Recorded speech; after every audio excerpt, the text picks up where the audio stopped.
Parang it's a good option si Troy. It's a good option sa 4 position. Kasi he can shoot.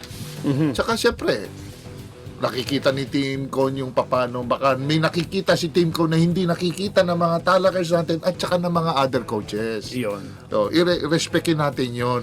Hindi ko kunin niya ni Coach Tim ng baka siguro hindi lang nailagay ito sa... Kasi ang problema ni Troy back do sa mga other teams niya is consistency.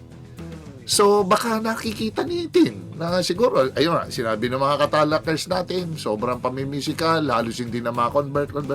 It takes time eh. Pag nawala ang kumpiyansa ng isang tao, ang hirap ibalik yung kumpiyansa kahit tutukan, hindi mo magawa. Because nawala na yung kumpiyansa niya. Ito si Tim, meron siyang nakikita rito, tingnan natin, baka pwede.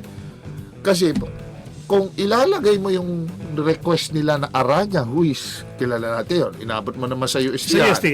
Inabot ko rin sa Arellano yan. Mahusay. Sa 5 position.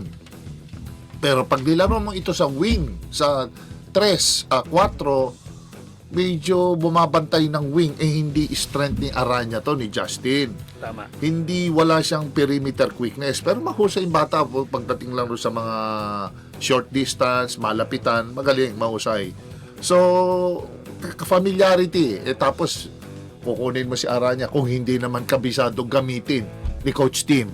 Tama. So, dapat balansyado yung pagpili sa mga players. Kaya si Team Cone, nakita niya mas malaking bentahe pag na coach niya willing umupo, hindi ka maiupo ka lesser minutes, okay lang kasi coach mo si Team Cone, at least mailalaro ka ni team doon sa sitwasyon na magiging effective ka.